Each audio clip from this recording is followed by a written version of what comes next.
We saw that people who were showing up to the hospital with COVID-19 were deficient in vitamin D. Now, what is the truth about masks? The problem is that there's two ways that the virus spreads. Do people need vaccines? What kind of a quality of life would you like to have is the question. I think you gotta have a dream. The School of Greatness. Really?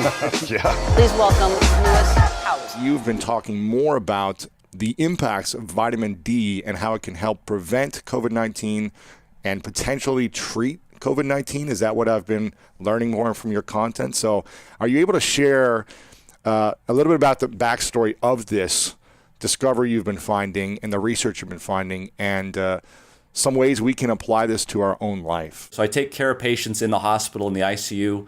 Many of them recently obviously have COVID-19.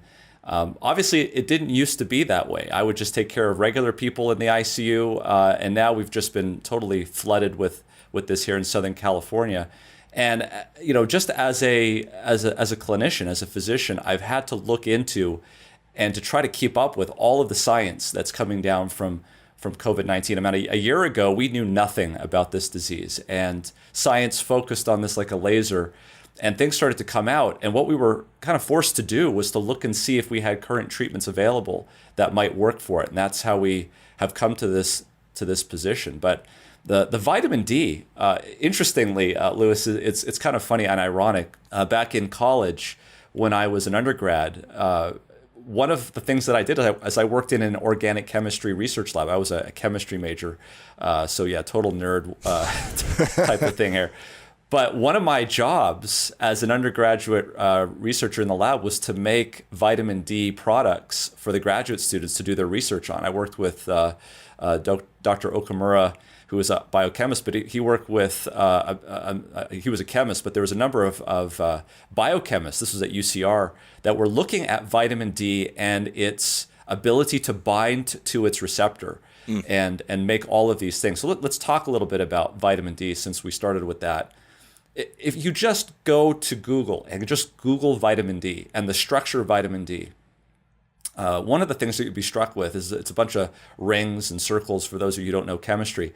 But then do the same thing for testosterone or estrogen or cortisol or aldosterone. These are essential steroids that the body needs to live. If you lose these steroid hormones, you'll die in a matter of weeks to months. And if you look at vitamin D, it's unique that to any other vitamin B, vitamin B3, B6, B12, C, none of those look like this. Vitamin D is a steroid hormone. And what that means, what we know that means, is that vitamin D binds to its receptor and goes into the nucleus of cells.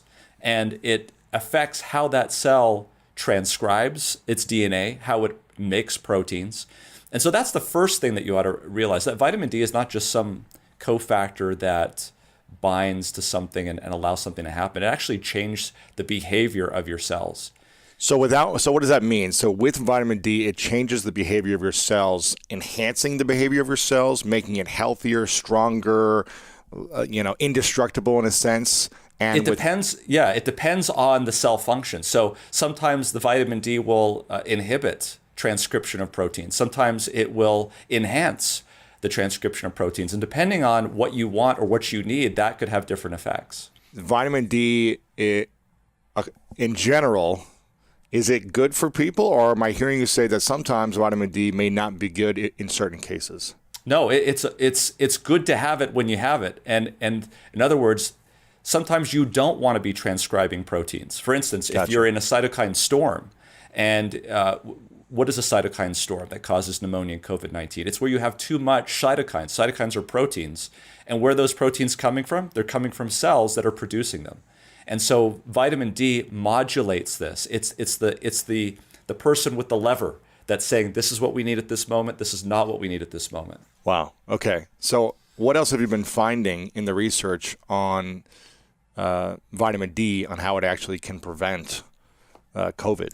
Yeah, so vitamin D is kind of like the cry wolf, the boy that cries wolf, because for years, medicine has been looking at vitamin D and saying, oh man, it's good for rickets, but it's probably good for a whole bunch of other things. And they've done studies on it, and sometimes it comes up blank, sometimes it comes up. So it's kind of like, yeah, when a lot of scientists heard that vitamin D might be beneficial in COVID-19, they said, yeah, fool me once, shame on you, fool me twice, shame on me, type of thing. So that's why there's been a lot of resistance to saying that vitamin D is working. But if you go back to a study called a meta-analysis, this is where they take tons of studies and they pool it together so that the robustness of the data is huge and they can find things better. There was a study, a landmark study that was published in the British Medical Journal just a few years ago by a scientist named Martineau, who did a meta-analysis looking at vitamin D supplementation. And he found pretty significantly that vitamin D supplementation on a regular basis, taking it either daily or weekly, decreased the incidence of acute chest infections. And this has been borne out multiple times. There's an Irish study that looked at this called TILDA, and they reported it recently as well. This is for acute chest infections, so generally viruses that affect the chest, so influenza, rhinovirus, probably coronaviruses in there too. All of this done before COVID-19. So we knew from a medical standpoint that vitamin D supplementation, especially in patients, this was done in Northern Europe where vitamin D deficiency is quite, plentiful. So to see that worked there, now let's take it and apply it to COVID-19 to see if it also works in COVID-19. Of course, the studies take a long time to do, and we didn't have those studies early on. So that's where things started. And what have the studies shown you? Or are you doing some of these studies yourself in your labs, or are you seeing research that's being done and applying the science?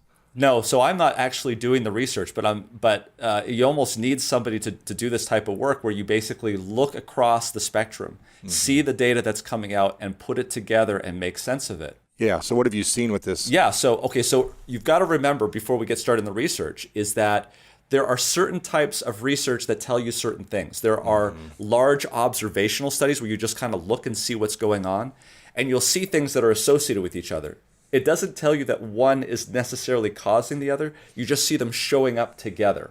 And that sort of gives you a hypothesis, like maybe these are connected. For instance, if you saw that a lot of people with lung cancer also carried cigarette lighters in their pocket, right?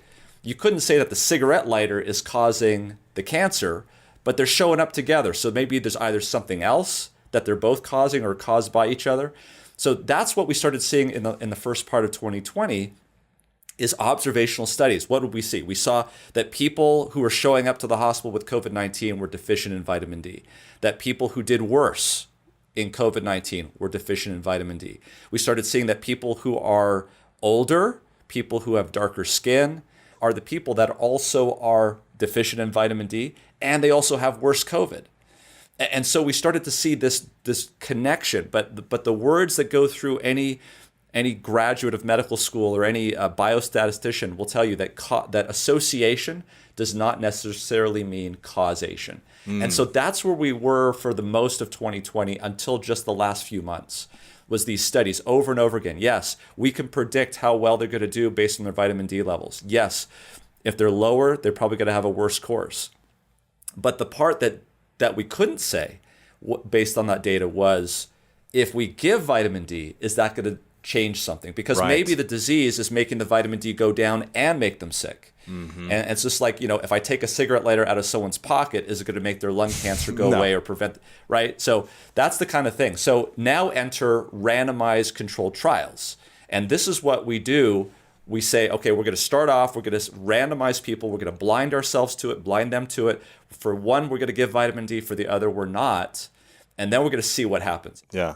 And so how many of these trials have been going on, and what are the findings from these blind tests? So there's a lot of trials going on right now looking at this. There's one where they're actually going to look at about 5,000 people. It's being conducted in Great Britain, and we don't have that data yet. The data that we do have are on a few. Let's talk about those. So there's one called the SHADE study. This was done in India on just about 100 or so people, where they gave mega doses of vitamin D in people coming into the hospital with COVID-19. 60,000 units they gave. Is it injected? Is this orally? Is this? This is oral medication. So 60,000. I mean, generally speaking, when you buy over-the-counter tablets, Take 5,000 or 500, right? You're like, exactly. So this is 60,000 units daily for 7 days. that's a lot of vitamin D. It is a lot of vitamin D. So for 7 days, they did this. And what they found was that the inflammatory markers in those patients were lower.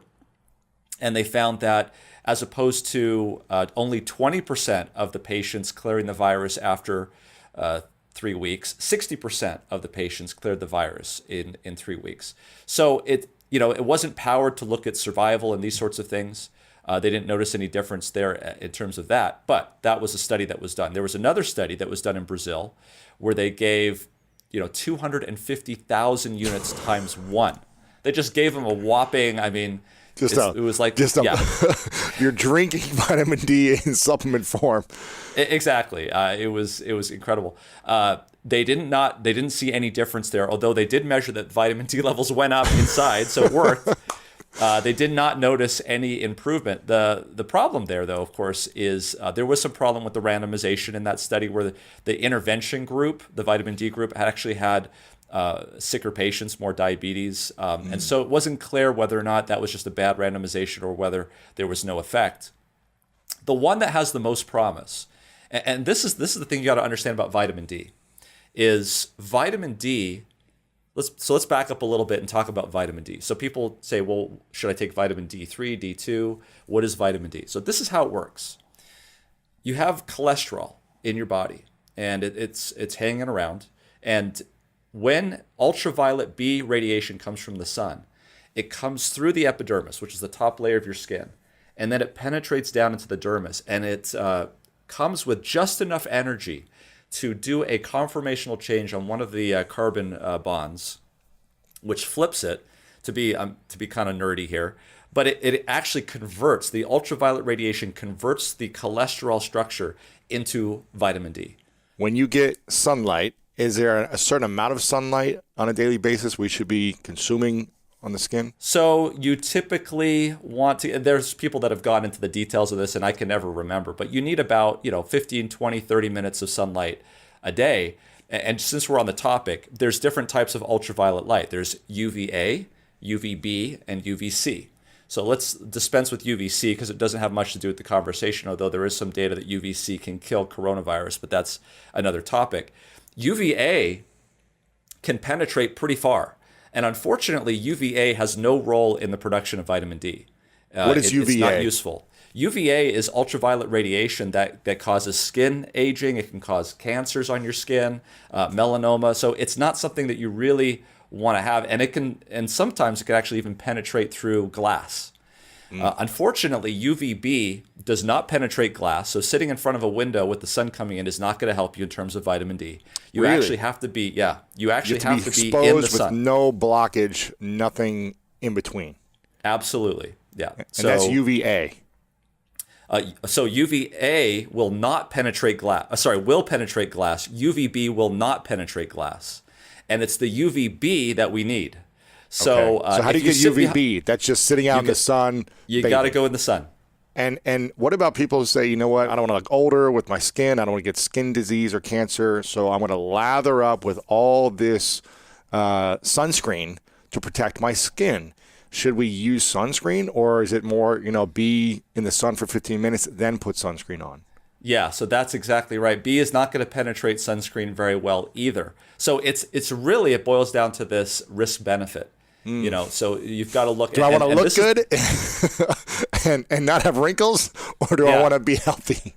So there are some solutions to this, right? So fish oil is rich in vitamin D. There are certain like mushrooms that are rich in vitamin D, and of course, we live in 2021, right? We've got supplementation, so you can take that and not get the risk there. So that's a good benefit. So is supplementation, if I'm taking vitamin D vitamins, 500 to 5,000, whatever, vitamins, is that as powerful as 15 minutes of sunlight, or is it not going to be as beneficial? Yeah, it depends. It depends on too many things. It depends on your Gotcha. skin color. So unfortunately, when you have, if you're interested in getting a lot of vitamin D, the darker your skin, that's melanin that's blocking that ultraviolet radiation, and so you've got to stay out in the sun longer to get the same amount of. It's of, natural. ultraviolet. It's natural sunblock. That's correct. So you That need is to stay correct. out longer than if you're more fair-skinned or lighter-skinned. Then you'd only need 10, 15 minutes. That's correct, and that is the reason why it was sold. That it was thought that why are we seeing so many people of skin color coming into the hospital with COVID-19, particularly? And Really? those are the ones with the lower vitamin D levels historically. Is this what you're seeing in your hospital in California? With, Absolutely, absolutely. Really? Wow. So, Yeah. okay. So this- to go back, Go ahead, yeah. So you go through, you get vitamin D, but you're still not done yet because now the liver has to convert that into something called 25-hydroxy vitamin D. The liver takes a little hydroxyl group, puts it onto the carbon, and now it's ready to be used. This is the form, by the way, that we measure when you go to the doctor and you get a blood test. Okay. We're going to measure the 25-hydroxy vitamin D. So all of these studies that we've talked about, we're measuring 25-hydroxy vitamin D levels, but the studies that we were describing, like for instance the SHADE study and the Brazilian study, these are given vitamin D, so they still have to go through the liver, they still have to get hydroxylated, and that can take several days.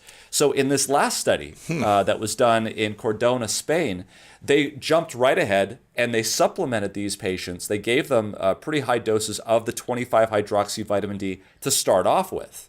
And the results in that pilot study were pretty astounding. In the intervention group, they went from 50% of patients needing intensive care unit to just 2%. And that's a massive reduction in terms of the need for intensive care.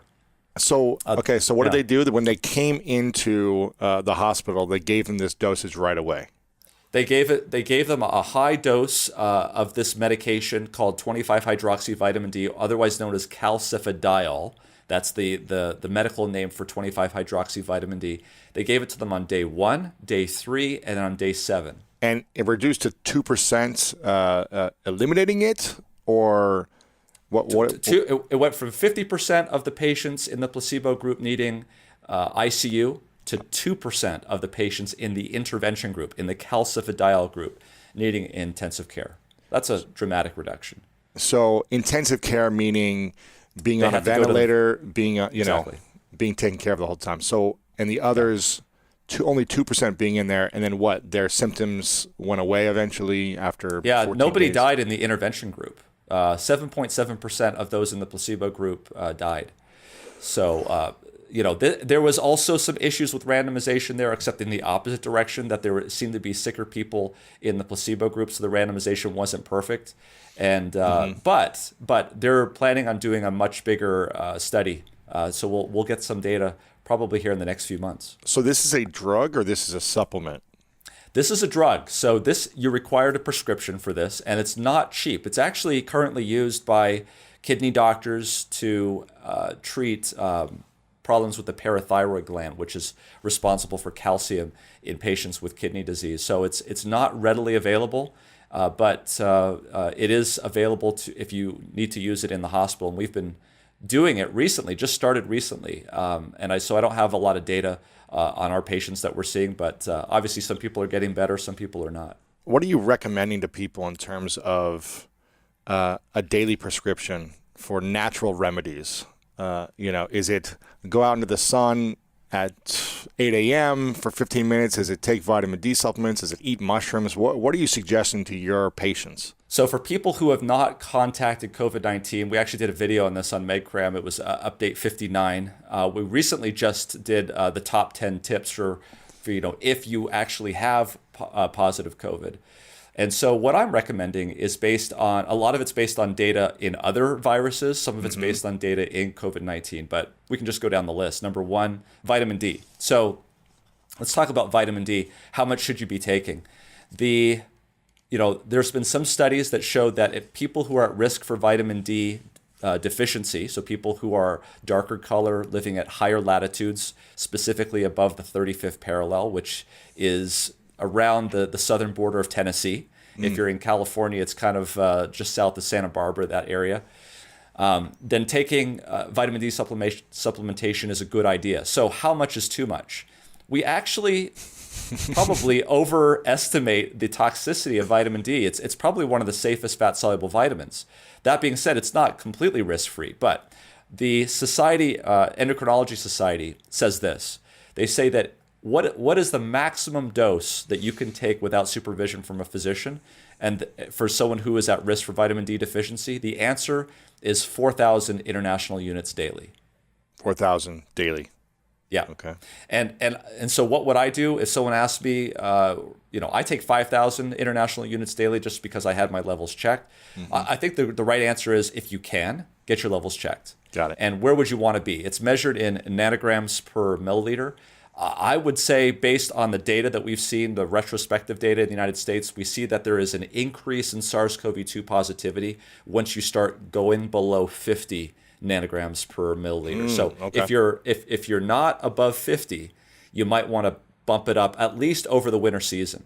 And wouldn't you know it, that what are we seeing? We're seeing a rebound in SARS-CoV-2 in the winter season. So this is not rocket science. It's because we're not getting enough sunlight. The days are short. People don't have enough vitamin D, and this is what the theory is. So that's vitamin D. Number 3.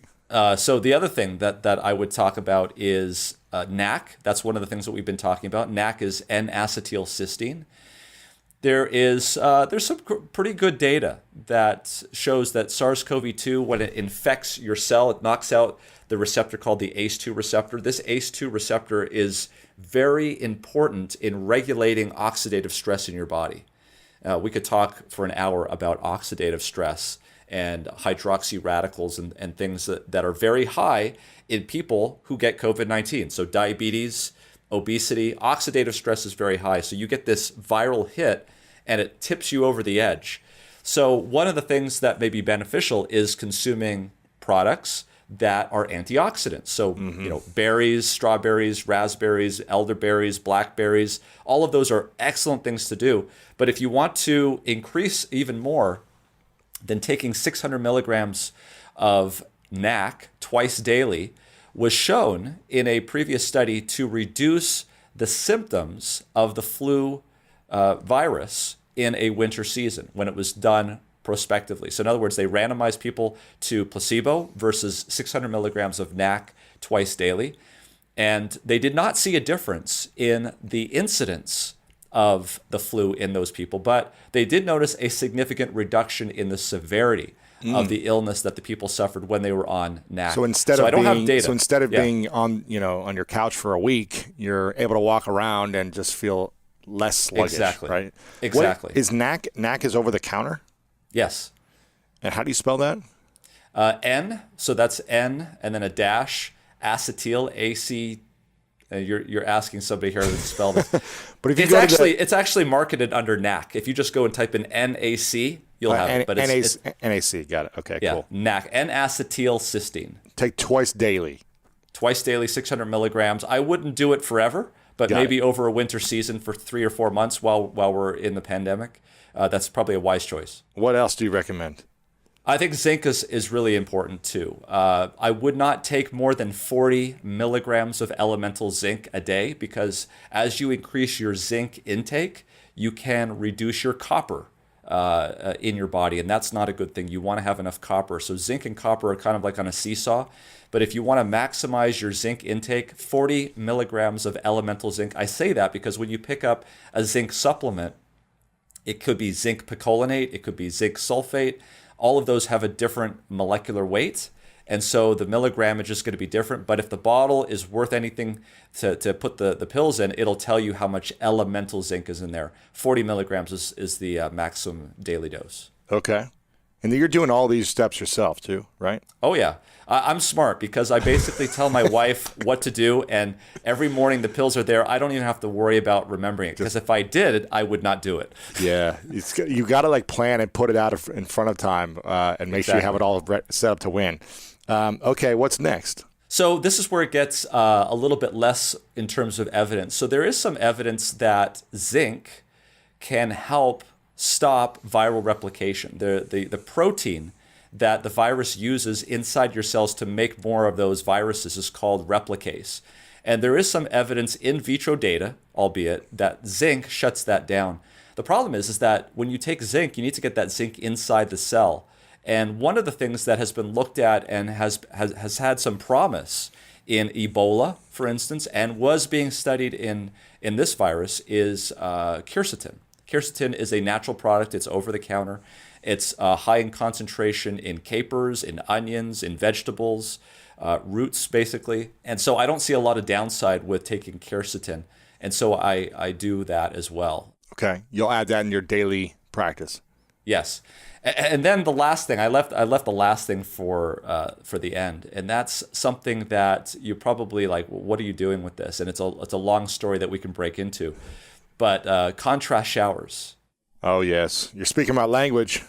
Yeah, you're speaking my so hot and cold, or correct. Cold only. I do hot for 5 minutes, and then I do cold for 1 minute.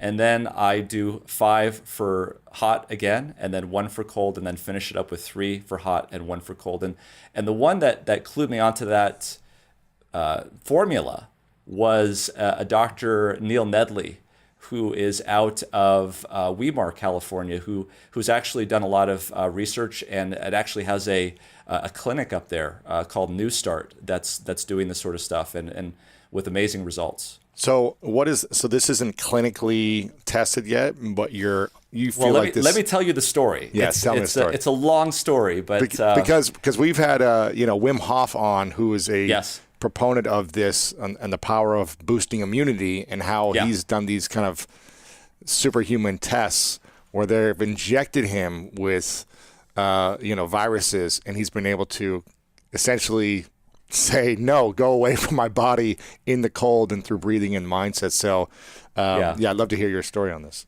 So you don't need to be you don't need to be Hoff to do that. You don't need to be part of the polar bear club. Not to say that there isn't some use for that. So I started to look into the research on this, and one of the areas that really held my fascination was the 1919 pandemic, 1918 flu pandemic, and what happened.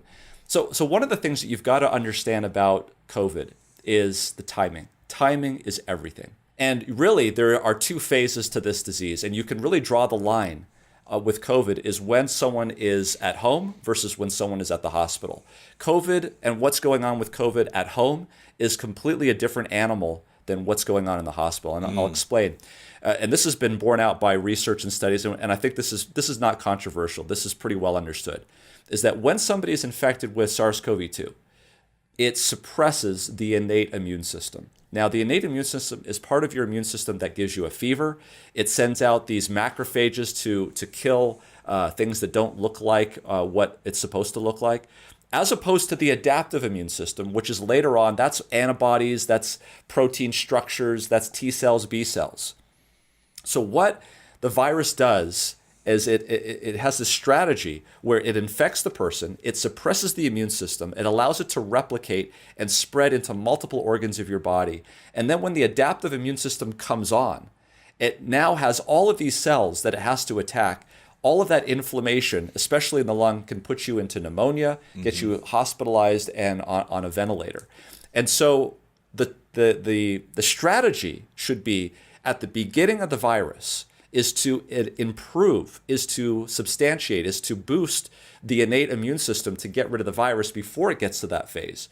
But what we're noticing is when people get to the hospital and they have pneumonia, is the immune system is overramped. It's causing inflammation too much. And that's why things like steroids work. That's why things like anti-inflammatories work. And so what we're noticing is when we do randomized controlled trials on remdesivir, which is a antiviral, that's going to work early best. When we look at steroids, we found that only worked great at the end. And so the timing is really the key. So when you understand that, you'll understand that one of the tools of the innate immune system is something called interferon. Interferon is a protein, and it does exactly as it sounds. It interferes with viral infections. What SARS-CoV-2 does at the very beginning of this is it takes interferon and suppresses it. And it does it in a way because it uses its proteins in a way that it suppresses the body's ability to create interferon, to use interferon. We know that from very well conducted studies that have shown that people who have innate problems with interferon always seem to have very bad courses with SARS-CoV-2. People who have mutations with low interferon levels have very bad courses of SARS-CoV-2. So we want to strengthen interferon. Correct. So with that in mind, with that framework in mind, one of the things that I looked into is what did people do prior to 1928? And why do I say 1928? It's because in 1928 we discovered penicillin. And penicillin and the use of penicillin, prior to penicillin, when you went to the hospital, things were very labor intensive. The doctors, the nurses, they would be doing hydrotherapy. They would be doing all of these treatments that were very, very labor intensive. After 1928 and the production of penicillin and antibiotics and drugs and the FDA and randomized controlled trials, now we were able to control disease by affecting the pathology, so the bacteria. And so a lot of that, what we learned, had gone away. So what was it back in prior to 1928? What was it that we did in these hospitals when the flu pandemic arrived? And so I started to research that. And what I found was something that was really interesting and started to really attract my attention and start to look into it. If you go back, there was a number of hospitals, especially in the northeastern part of the United States, which is where America basically was centered at that time. There was this rebirth, if you will, among the snake oil experts and the people peddling morphine and arsenic for all of these things that could work.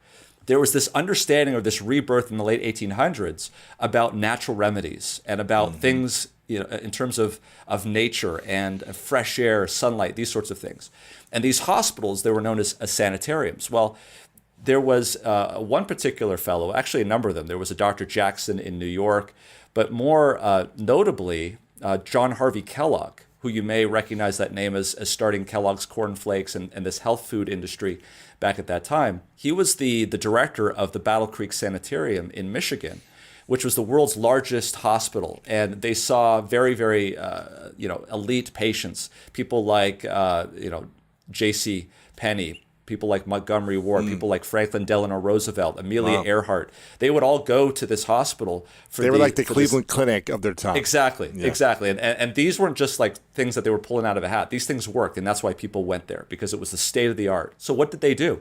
They were using hydrothermal therapy. They were heating up the patient. I mean, if you can see pictures of this, it's a hilarious crack up, because you'll look down the hospital hallway and you'll see these rooms, these treatment rooms with little holes. And out of these little holes were their heads. The patients' heads were popping out. And this room was used to heat up the body was a hot simulate. box. It was a sauna. Exactly. Yeah. Exactly. That's exactly what they were doing, and keeping their head cool. Now, this type of treatment spread, and it was well understood. And I think the zenith of this, interestingly, was a guy by the name of Wagner Jauregg. He was an Austrian psychiatrist, and he had his insane asylum there in Austria, and there was obviously a lot of people with neurosyphilis. Neurosyphilis is a condition, obviously, where you have syphilis that goes to the brain. It's a type of bacteria. It's an organism, and this is before penicillin. So we couldn't treat it. We could treat malaria, but we couldn't treat it. So this guy Wagner Jauregg, noticed that when his neurosyphilis patients had fevers, they actually responded and they got better. Their symptoms abated. And so he had this idea: what would happen if I purposefully infected them with malaria? Right. Because malaria gives you really high fevers. And so he did it. And when you know it, he cured them of their neurosyphilis. No and then way. he treated them. Yeah.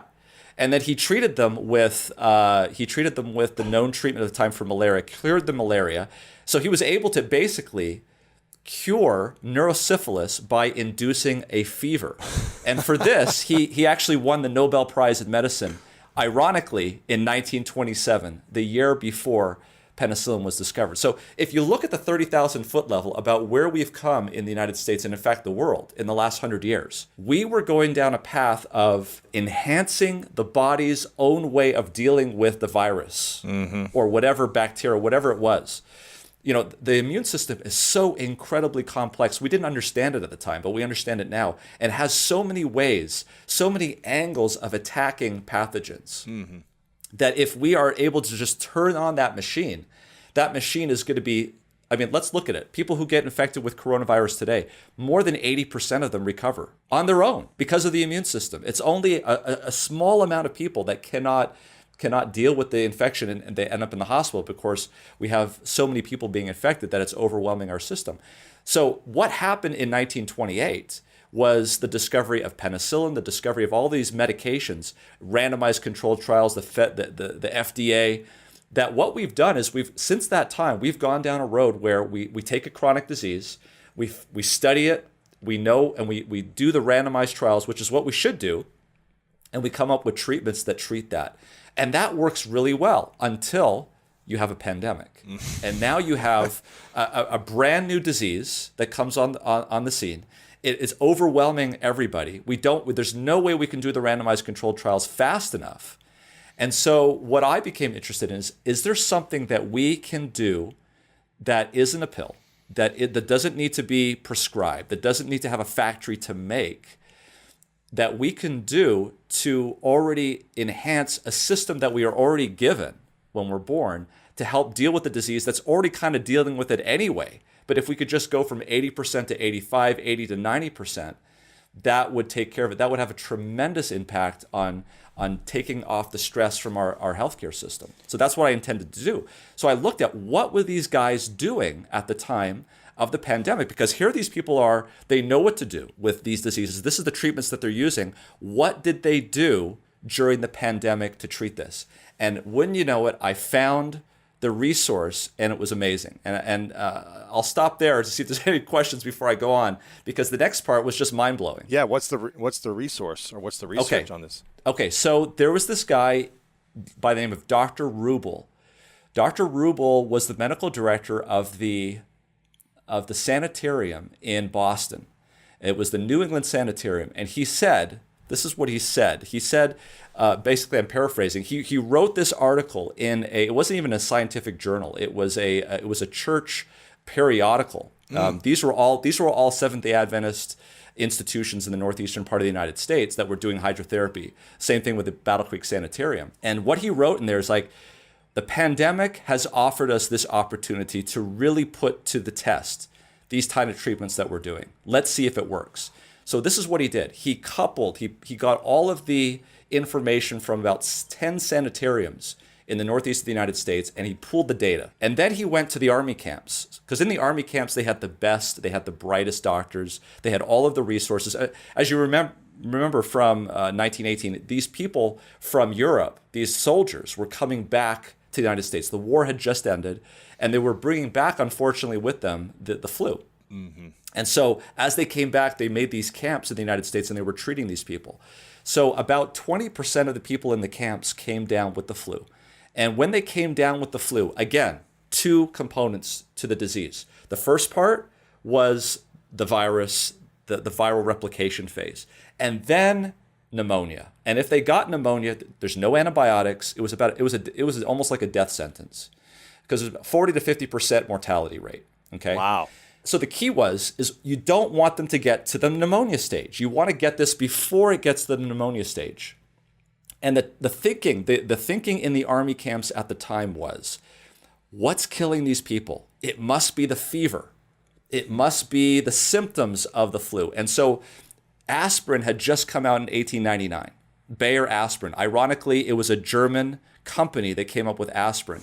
And so they were giving aspirin to all of these people in the camps. I mean, because aspirin would take away the fever. Aspirin, ironically, the fever is the sign that the innate immune system is doing something, right? You get interferon, fever goes up. And so the very thing that was trying to help these patients, they were getting rid of. They were suppressing it, which was causing them to be more sick. Exactly. And so at the end of the day, it was about 10, 15% of these patients were coming down with pneumonia, okay? Because they were giving aspirin and all of these sorts of things. Compare that now to what was going on in the sanitariums. So in the sanitariums, they were not doing this. What they were doing, what was the treatment? What was the rational treatment, in the words of Dr. Rubel, that they were doing? So as soon as they came down with symptoms, they would isolate them. They would put them in bed. They would have them rest. They would also expose them several times a day to sunlight, sunshine, fresh air. Ventilation was very important. And then they would do something called fomentations, and that's the old term for hydrotherapy. Essentially what they would do, practically speaking, is they would get a pot of boiling water. They would put these towels into the pot of boiling water, take it out, wring it out, and they would place it on the bed. The patient would lie on this with a sheet in between so they wouldn't be burned. And then they would place fomentations on top of them, basically creating, if you will, a hot box. And they would do this for about 20 minutes. When they were done, they would then put cold water on them and rub it, and so basically to cause vasoconstriction, we now understand, and lock that heat in. So only about 2 to 3% of those patients came down with pneumonia. So at the end of the day, the overall case infectivity mortality rate was like 6% for the army camps and 1% for these hospitals, these sanitariums. So then I looked at that. I said, that is remarkable. Yeah. That here we have, it's not a randomized controlled trial, different populations, different things, but it at least tells me that this has been tried before. I mean, a Nobel Prize has been given on the basis of this type of treatment. And here's something that you don't need a prescription for. You don't need a test. If you feel bad, you can start this right away. And so as one of my recommendations, going back to the original question, doing contrast showers is a nice way of doing this as a tonic to help prevent and keep your immune system on kind of a sentinel mode, looking around. But if you actually come down with it, if I've gotten where I think I might be coming down with something, I will do the hot fomentations, and you'll just be sweating there. But after you're done, you feel amazing. Really? So if you feel like, okay, I'm getting a cold, I'm getting a flu, I'm getting a virus, whatever, something, what would you do from that moment as you started to feel that? You go right into hot, cold showers? Is it So the first thing I would do is I would alert my wife. Yeah, of course. Because it's hard to do it on yourself. Yeah. And what she'll do is she'll get a large foot bath, and she'll put the hottest water you can tolerate in there and put that on the ground. I'll lay down. Yep. And I'll put my feet in there. And that helps. Any part of your body that you can do to try to heat up your core body temperature is important. Okay. So basically we'll put down a hot towel. I'll lay on that, keep my feet in there. Anything that will increase your core body temperature, cover me up with a blanket. So I'll be basically in my own hot box. I'll have a cold towel on my head, cold towel across my carotid arteries here, so that my head remains cool and it doesn't know that my body is being heated, but I'm being heated up. And then that's for about 20 minutes, and then that comes off. I get cold water on the feet, cold water on my chest, and then for just a brief moment, for about 30 seconds, and then I go lay down. And you can do that once, twice a day. And what that will do, and this is not hocus pocus. They have actually done the studies where they will take monocytes, which are responsible for secreting interferon. Take monocytes out of. They've done the study where they take them out of people at different temperatures, and then they expose them to a bacterial challenge or some sort of foreign challenge. And right when you get to about 39 degrees, the interferon response goes up tenfold. I mean, it starts to go up, and then right about 39 degrees centigrade, which is maybe 102 degrees Fahrenheit, you get a tenfold increase in interferon response, which is exactly the same substance that we are lacking early on in the course of this disease, COVID-19. Is this something that someone could prevent on a weekly basis, where they do hot, cold as well? Or is this just something you do in the shower? It's like, okay, let me do hot, cold for 5 minutes and help me there. So I do my showers hot, cold, but that's another point that you bring up, because there is a whole society on this planet that does literally this pretty much twice a week, 5 times a week, and you know who I'm talking about. Yeah, and they don't get sick, or they say that, I talked to Wim Hof, and he's like, I don't remember the last time I got sick. And I mean, there's the Finns. There are so many saunas in Finland that if you were to ask every Finnish person to go into a sauna at the same time, there would be enough saunas to do that. Yeah, and then they jump in the cold. They jump in Exactly. the cold water. Yeah. And so if you look at the COVID data in Finland, they outperform just about any other Nordic country next to them in terms of mortality rate, in terms of, I mean, not to say that the Swedes don't do saunas and the Norwegians don't do saunas. They just don't do it as much. The data is actually a little bit overestimating, because a number of people, a lot of people who were in Helsinki that came down with COVID were actually immigrants from Africa that had come down. There was a huge problem early on. Interesting. And that goes back to the vitamin D issue. So here we have people with dark skin coming from, Africa, who are used to getting the sunlight that they need to stay healthy. And now you're putting them literally at the other extreme of the planet, where, through the winter, the sun may not even come up. And they are at extreme risk of getting vitamin D and huge problems in terms of COVID-19. So is steam room and saunas also beneficial in hot tubs, or you think just hot, cold showers? I think, it's interesting. I think all of those things are acceptable if you look culturally. And I've talked to people from Iran, I've talked to people from Asia, I've talked to people from Africa. In every one of their stories, there's always a grandma that knows when someone gets sick to heat them up. I mean, whether it's using the sand in Iran or using the hot pools, they all seem to have this understanding in their DNA, for lack of a better term. It seems as though we knew this as a society for many years, but because of technological advances and just labor and ease of treatment, we've kind of forgotten it. Right. Or just say, we'll take this pill and that'll make you feel better. But heating someone up when they start to feel some type of sick for 15, 20 minutes, making the head or the neck cool, heating it up, and then putting cold afterwards, and then resting, sounds like a simple remedy that we could all do naturally. Yeah, and if people are interested in this, a website that I found that's really helpful is a simple one. It's just hydrotherapyathome.com. hydrotherapyathome.com. They have a number of resources that I found that are very helpful, videos to show how to do it. There's another website that I found called hydroforcovid.com. That's a number 4 there. Hydro, the number 4, covid.com, where they actually go through the techniques. And what a lot of these websites have done that have been doing this, because there's been this sort of background movement all this time for the last 100 years that never fully got rid of hydrotherapy, especially in the physical therapy literature. They use it extensively for people's muscle aches, for people's, when people are recovering from certain diseases. Physical or physiotherapists love to use hydrotherapy because it's been shown to work. It probably works for more than just that. What they did there on those websites is they tried to go back to what John Harvey Kellogg used in their protocols. You can actually get the book that John Harvey Kellogg wrote. It's about 1,000 pages. Wow. And the name of the book is Rational Hydrotherapy. It's available on Google Books. If someone scanned it in, some poor soul scanned every 1,000 page in there, and you can read it. And these guys were, they were giants back then. That they were just amazing. Wow. I'm curious, you're exposed to COVID every day, right? I mean, you're exposed to people with COVID every day, essentially, right? Yeah. Have you got COVID yourself? Not that I'm aware of. I never, if I had symptoms of a virus, it lasted about a day and then went away. So I figured that couldn't have been COVID. But at the same time, one of the things is when I go into the hospital, I've got PPE, there's negative pressure rooms.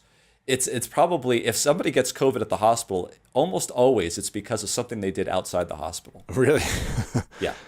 I'm curious, is there a way, do you believe that with all these disciplines that we could do, with all the steps, with all the strategies, all this stuff, is there a way to prevent it from, and actually, if COVID entered our body, that we could reject it and disintegrate it, or just it would not affect us? Is that possible? It's possible if we had the kind of, it happens every day. People get COVID every day and their immune system kicks it out. Kills it. The problem is that we have comorbidities.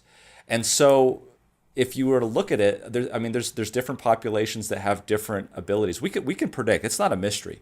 We can predict plugging in your information, your age, your comorbidities, your weights, your BMI, all of these things. We can kind of predict what your chances are of getting it, and then if you do get it, what your chances are of dying. What's comorbidities? What's that mean? Comorbidities, other diseases, diabetes, hypertension. If you have other diseases, then the immune system probably won't be able to defend it as well. Yeah, exactly. And so that's why we take a multi-pronged approach. And so one of the biggest, in my opinion, one of the biggest barriers to getting what we need to get done is just perceptions and politics and all of these sorts of things. So if you look at if you come to MedCram, which is where we do a lot of the stuff, you'll never be able to figure out. Kyle and I are sort of the co-founders of MedCram. You wouldn't be able to figure out if I was a Democrat and he was a Republican or vice versa. I mean, that's one of the things that bothers me about this is that we're talking about people's lives, and people's lives, in my opinion, are rank at the top. Politics is like a hobby that you might want to do, but to see what we've done, whereas we've actually used this pandemic to promote our politics, is just so. And so I talk about masks and say, oh, you talked about masks, you must be a Democrat. Right. But then I talk about natural remedies too. Oh, well then you must be one of these anti-vaxxers. No, I mean even a dead clock is right twice a day, right? So I mean, it's true. You just go for the truth and speak what the data speaks, and let the rest take care of itself. Now, what is the truth about masks, in your opinion, or I guess based on the data? Yeah. So basically, here's the problem. The problem is that there's two ways that the virus spreads. And here are the two ways. It can spread in large droplets. So if I'm standing in front of you and I speak and spittle comes out of my mouth and lands on you, in that droplet are probably hundreds of thousands, if not millions, of particles of the virus. And that's a large amount. And if that goes into your mouth or you wipe or you touch, you're going to get the virus. So what masks do is that they completely eliminate that. That's why the masks don't have to be to the level of being airborne. They don't have to filter out viral particles. They just have to eliminate droplets. But unfortunately, that's not the only way that it spreads. So if you can imagine being in a room and somebody smoking on the other side of that room, even if they're wearing a mask and you're wearing a mask, you're going to eventually smell the smoke, because the very tiny little particles of smoke are going to fill up that room eventually because of diffusion. That's another way, an airborne way. That's another way that the virus spreads. The masks aren't going to help that. That's why you can go, if everybody went to a large meeting and everyone wore masks and it was an enclosed room with no ventilation, COVID's going to spread like wildfire. And that's why we get these different diseases. Look here, the masks didn't help. Why are they making us wear masks? It's because there's two different ways. And so the way you take care of that way of the virus spreading is through ventilation. And really, unfortunately, the CDC hasn't gotten onto this until just recently. There's a guy that we had on, a researcher from the Harvard School of Public Health, Dr. Joseph Allen, who's been really on this since the very beginning, talking about ventilation, talking about cracking your windows open, talking about if you're in a room, making sure that there's enough turnover of air in the room. And so really, you got to do both of those. And so people don't understand that. Unfortunately, politicians don't understand that. Here we have outdoor dining shutting down. So why is that? We don't want people congregating, but it's outdoors. And so the chances of you getting a virus outdoors in well-ventilated areas is pretty low. So what do people do? Instead of having their parties at outside dining, they go home and they have big parties inside of a house. And what happens is we get, a lot of people coming down with the virus. It spreads more. So, because I've been hearing that people are wearing the mask all day long, they're still getting it. Certain people, right? So it's not only the mask helps, but it's not. You can still get the virus. Well, and here's the case in point. So imagine getting a bunch of people all wearing masks into a long cylinder and keeping them in there for hours on end. Are you talking about when we go on a plane? Exactly. And we haven't. I mean, there's been some stories, but for the by and large, we haven't had massive outbreaks of COVID-19 coming from planes. And why is that? Here it is because that air is highly filtered through HEPA filters. 50% of the air coming out of those jets from up above, 50% of that air comes from outside, which ostensibly I would hope has no viral particles. And the other half is recirculating from the plane, but it's gone through extensive HEPA filtration where it completely takes out the virus. And so that is probably the cleanest place that you can possibly be is on a plane. Absolutely. And Even the if someone's problem sitting next to you, well, 1 foot if they're away, sitting- and they if they're cough. sitting- yeah. If they're sitting next to you and they've got a mask on, then you should not be getting those large droplets. But here's the problem, though, is on a plane, that system is only working when the engines are running. So the most important times to be very careful and not to snack, not to take your mask off, is on... Before it takes off. Exactly. So get on the plane last. Exactly. Keep your mask on. Don't pay to go on the plane first. Yeah, I know. Wow. Yeah. Sit in the back seat if you have to go last. Right. Okay. What about nose breathing? I've been doing more research. There's someone we just had on who's studying the effects of nose breathing and how, I'm always getting this wrong. Is it nitric oxide or nitrous? Nitric. Yes. Nitric oxide, where it comes when you breathe through your nose, it creates nitric oxide, and there's been studies. I don't know if you can confirm this, that essentially COVID cannot exist in a state of nitric oxide. Is that true? And what does that do when we breathe through the nose and not through the mouth? Well, I'm not sure that the amount of nitric oxide, in vivo. So here's the word that your viewers should be aware of. In vitro, that's on a lab bench, on a petri dish, and then in vivo. So we may do studies on in vitro that something, that nitric oxide kills the virus, or that zinc kills the virus, or that hydroxychloroquine kills the virus. In a little petri dish. In a little petri dish, right, at a concentration that may never be achievable in the actual human body. And then we move over to the human being, and it doesn't work. Gotcha. I haven't seen those studies. I will say this, though, that breathing through the nose humidifies the air. And I know that the virus does not like humidity, generally speaking. It does not like humidity. And so that also may play a role. But I mean, this thing about in vitro and in vivo and getting a medication that works, and why can't we just get this medication to people? I mean, if I could show you Staph aureus or streptococcus, I mean, these are bacteria that infect people. I could put Staph aureus on a petri dish, and I could drop a little disc of methicillin on that petri dish, and you would see clearly that there would be this halo around this disc where the bacteria were just decimated. They were just killed instantly.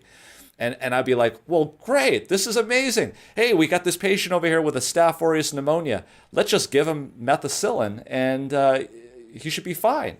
Well, as a doctor, for the last 20 years, I've seen case after case, and I've gotten to learn, and anybody who does this will learn, it's not just me, that something may work really good in the lab. Something may work really good on paper. This thing may just decimate Staph aureus. But you give that to somebody, maybe there's some other extenuating circumstance that's causing them not to get better. I mean, the body is a very complex machine. Putting a seatbelt on after the car accident is not going to help the person who's injured, even though it would have prevented it in the first place. And so there's such complexities that I think the public needs to understand that just because there's a lab test or a value that seems to work, it's a whole nother thing. Yeah, applying it to putting the human it into body. a patient. Yeah, exactly. And testing that over and over, and dosage, and does it affect other? Does it impact you in a negative way by that much? All that stuff. I'm curious about this comorbidities idea. What do you think, or what is the research proving and showing is one of the main comorbidities when someone has this, whether it's obesity or diabetes or something else, is also impacting it at a high level, that if they decreased that thing, they should have a greater chance of defending themselves and having a stronger immune system for not getting COVID? It's the chicken and the egg, unfortunately, because we see that oxidative stress causes obesity, and then obesity causes oxidative stress. And then when you have a lot of fat, you store a lot of fat-soluble things, and make it not available. So like vitamin D is a fat-soluble vitamin. And so it's hard to tease out exactly what it is. But we do know this. Here are the comorbid things. Here are the things that make people more susceptible to dying from COVID-19. Kidney disease. Kidney disease is a big thing. Number 2, diabetes.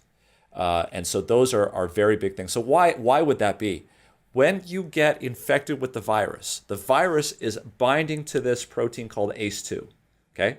ACE2 is part of a huge complex system of of enzymes that regulate your oxidative stress. And so imagine that you are obese, imagine that you have kidney disease, diabetes. Your body is literally sitting on the edge of a cliff. Not literally, figuratively sitting on the edge of a cliff, right. okay? All right, and it's basically getting by. It's getting by. You're not in any kind of, it's compensating for the system. Now imagine that you completely remove this enzyme. By the way, ACE2 is responsible for cutting down on oxidative stress and increasing proteins that cause reduction, antioxidants essentially. So now you basically pull the mat from under the whole thing, you tip it over the edge, and you can see very clearly how this type of a hit cannot be compensated for. There's so many different analogies I can use, but the virus basically causes everything to start unraveling. And once things start to unravel, things become compounded and you reach that point of no return. And unfortunately for some of the patients, by the time they reach the hospital, we've already reached the point of no return in a lot of those cases. No return meaning death. Yeah. And kidney disease and diabetes are two major factors that will increase the likeliness of this. Is that right? Absolutely. And how do we prevent diabetes and kidney disease? Well, I think a lot of it has to do with diet and activity. These are things that we as a culture, as a society, have placed more emphasis on commercialism, advertising, taste, short-term benefits, and not really the long-term benefits. It's kind of like we've been in class and we've been, cramming for quizzes all along, and now we're sitting down for the final exam, and we got nothing. That was my whole life in school. Yeah, Okay. I could talk to you about so many different things. We know, for instance, that high fructose corn syrup is a big inhibitor of vitamin D. We know that. We know that the scientists, when they induce oxidative stress models in their mice, how do they do that? By feeding them high fructose corn syrup. There's one country on this planet that consumes more high fructose corn syrup than any other country. In fact, number 2 is less than half of that consumption. Oh my gosh. What is number 2, Mexico? It's some country in Europe, I think. I have to look. I was surprised because Europe is really, really against high fructose corn syrup.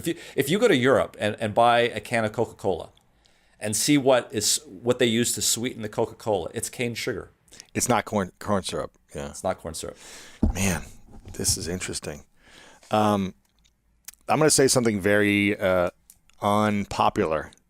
Yeah. And I want to talk about this for a minute, about the movement of loving your body for where it's at and loving yourself no matter how, obese you might become.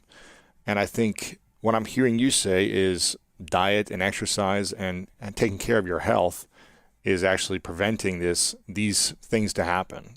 Kidney disease, diabetes, which is also another cause of dying if you contract the virus. How can we, I guess, again, talk about this in a way that gives people the facts, that helps them improve their health, the overall quality of their health, but doesn't,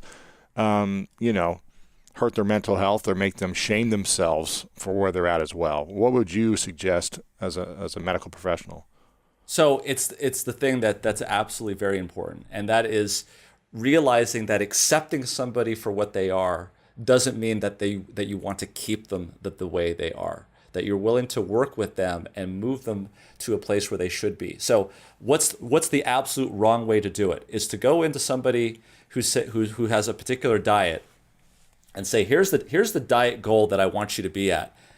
I want you to stop your diet right now, and I want you to adopt this diet. That's the worst thing that you could possibly do because, number one, nobody can do that. Number two, unless you're extremely highly motivated, I'm certainly not that person. And then number two is that if they try to do it and they fail, they're going to just throw the whole thing out and eat more of the bad stuff. Yeah, exactly. So I used to eat meat. I used to go to the hamburger place in college. The same time I was doing that vitamin D research, my girlfriend and I would go and eat out. So what I started to do was I started to find the things in my life that I felt was the most egregious. And I say, I'm gonna focus on one thing, and that's the thing I'm gonna cut out. So I cut out beef, for instance. And you know what was weird is that after not having it for 3 months, I said, you know what? It's been a long time. Let's just try it, you know? And when I went back to trying it, it just didn't do it for me. It didn't hit the same receptors that I thought it would. And what I realized, and what a lot of people have said, is that your tastes change after about 2 or 3 months. And it's true. You don't think it could happen, but it actually happens. You actually start to like the things that you have changed to. And you live in a blue zone. Are you vegan or plant-based? Yes, so I am plant-based. You say a blue zone, you know what that means then, I guess. Yeah. And because you're in Loma Linda, right? You're in that Correct. area? Yeah. Correct. So that's a predominantly plant-based zones in the world. And the thing about Loma Linda that's interesting is you look at the other blue zones like Okinawa, Japan, and these other Sardinia, right? These other blue zones, as great as they are very homogeneously genetic. These are particular populations that have maybe grown that way culturally. The interesting thing about the Loma Linda blue zone is that it's not at all homogeneous. It's very heterogeneous. It's not even really a blue zone. I mean, if you go to other Adventist centers around the country, like Kettering or Andrews University there in Michigan or PUC up there in Angwin, California, you'll see the same thing. It's the same sort of thing. It's what's nice about it is that you don't have to be of a certain genetic type to enjoy the blue zone. I mean, in Southern California is the air quality in Southern California is probably second to none in terms of being bad, especially now with the wildfires recently here. But still, you're able to get, according to Adventist Health Study 2, men seem to benefit actually more than women in terms of getting 7 to 10 years of extra life. And why? It's because of not just diet. It's not a diet. It's a lifestyle. And part of that lifestyle is exercise. And there's been some really interesting emerging data coming out of Canada, actually, looking at exercise and depression and anxiety, especially in COVID-19. How does depression and anxiety play in with weakening your immune system and attracting more coronavirus? And this is not, I'll have to be honest with you, this is not something that I was an expert in until recently. I'm not even an expert in it now. I'm just starting to learn about it. I'm not a psychiatrist. I'm not a neurologist. But I can tell you that depression and anxiety are two things that rev each other up. Anxiety causes depression, and anxiety is something that you get when we're in this pandemic. We've been in this pandemic for about a year now. And people are very anxious. They're anxious about getting COVID-19. There's just a recent article that came out that showed that children, a recent study in children that have had distance learning and these sorts of things, that anxiety is becoming more and more prevalent, suicides, etc. And what I found, there was an interesting research article that was published by Dr. Jennifer Heiss out of the Fit Lab in McMaster University in Ontario that I thought was excellent work. She looked at she did a randomized controlled trial, and she took students right before exams. So you remember what it was like before exams, right? It's stressful. 6 weeks. 6 weeks before exams. They looked at them for 6 weeks. And all of these students were going to go through exams. Very stressful time in their life. Their careers are dependent on this. This was before COVID. And they randomized them to 3 different tracks. Number 1, do nothing. Just keep doing what you're doing. That was the control group. Number 2 was a low intensity exercise regimen.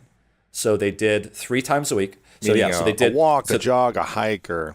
In this case, they were very specific. They had to do it very scientifically. So they actually did a VO2 max test, which is, if you don't know what that is, it's where they put a thing in your mouth, you pedal, and they measure. So they made it a very specific percentage of their total max. It turned out to be, getting their heart rate up to about 140 beats per minute for about 20 minutes. And they did it 3 times a week. And they did it for 6 weeks, so 18 treatments. Okay. And the third group was this high intensity group. So heart rate was like 180 beats per minute. Okay, really high intensity exercise. Again, 3 times a week for 6 weeks. And what did they measure? They measured cytokines. So these inflammatory cytokines like IL-6, which has been implicated in COVID-19. They looked at depression scores. So validated depression scores, not just, and they blinded the researchers to which students were getting what. I don't know how they did it, but that's what they did. So they looked at blood tests, they looked at depression scores, they looked at a whole host of things. What did they find? This is what they found. They found, first thing they found that was amazing was in the control group, that depression scores at the beginning versus at the end of the 6 weeks, which ended just at the same time as finals, depression scores went up dramatically. So first thing that they found was, number one, it doesn't take a long time of stress exposure to increase your risk of depression. That was 6 weeks. We're in it for a full year. So 6 weeks in the control group, the depression went up across the board of all 3 groups? No, just in the control group. The control group meaning the one that didn't do anything. Didn't do any exercise. Got it. Yep. They went up. Yep. So more and more stress and anxiety. What's happening? I don't know. Finals or COVID. Yeah. Depression increased. And they did no exercise. Exactly. And that's not exactly what you would expect. You would expect the depression score to be about the same, right? Mm-hmm. But what that shows is that stress over a period of time increases depression. Wow. Okay. But in the exercise, moderate, and high intensity group, in the moderate intensity group, depression scores went down. Anxiety scores went down. Inflammatory marker scores went down in all of those. So in other words, there was no bad trade-off to doing moderate exercise. Now, in the high intensity group, the depression scores went down, but not as much as they did in the moderate group. Anxiety levels, they still had actually the same amount of self-reported stress in the high intensity group, and interferon levels went actually up in the high intensity group. So when your body or your mind is under attack, emotionally, mentally, uncertainty, it's not good to do no exercise. It's not good to go to destroy your body. It's good to have moderate types of consistent, healthy movement is what I'm hearing you say. Exactly. And this is really, really important because with this data is not like picked out of being unique. There is a whole cadre of data that has shown this exact thing. It's called the J curve. The J curve meaning that you start off here with a normal amount, and then as you start to do more moderate exercise, the risks go down. But as you do more exercise, the risks go up. And so this is a real problem in people like Olympic athletes. They have to be very, very cognizant when they are doing high intensity workouts that they're not getting sick, because they're actually more susceptible to getting sick, more susceptible to getting, and imagine the stress that they're under, right? Their one shot at Olympic gold is coming up. They've been waiting next 16 month. years. Exactly. Exactly. And so they're athletes and trainers they're very well versed in this literature and this information. People like you and me are not. But I think it's very, very important that one of the things that I think would be very beneficial, and I would add it to my list of things that I would recommend people do. Sleep, obviously, because I'm a sleep physician. Yep. But exercise. And you know what? Exercise improves your ability to sleep. It does. It does. And it makes you less anxious. When you're moving and you get that anxious energy out of your body through movement, you feel more relaxed. It increases dopamine, all those different things. Right. So here's the key point: is you don't have to be Will Hoff to get the benefit of hydrotherapy, and you don't have to be, Carl Lewis, exactly, to get the benefit of exercise. And so I think that's the first thing that everyone needs to know. And here's the key: is getting that heart rate up. So here's an extra benefit: when you're sick and sedentary, you don't have to do that much to get your heart rate up to 147. The more you do it, you might not take walking after a while. You might have to actually jog after you do it. But getting started on that routine, you would be, I've had patients, not a lot, but I've had those patients come back and tell me, Doc, I followed your advice. I got on a diet and exercise plan, and man, I feel so much better. It's amazing. Yeah, obviously, exercise and diet won't automatically cure anxiety and depression necessarily, but it's been proven to show that it decreases depression and anxiety in population. In the population, So if you feel overwhelmed, anxious, uncertain, depressed, again, it's not the end all cure, but it could be, but it may not be, but it'll definitely support you in a massive way based on science. The thing that I like to use is this. Look, when you go into the operating room, one of the things that we don't want you to get is a post-operative infection. So what do we do to make sure that that doesn't happen? The surgeon wears a mask. We make sure that the pressure in the room is under positive pressure so that air is coming out, not air coming in. We also use a solution on your skin to sterilize the skin. Do we do all of those things because we feel that one of those things is not working? We shouldn't. No, it's a multi-pronged approach. So everything that we've been talking about here is not in lieu of social distancing and wearing a mask. It's in addition to all of these things. So I got the vaccine. Do I still wear a mask wherever I go? Absolutely. It's just another layer of protection. Do I still do all of these things to help? Yeah, because it doesn't just help my immune system.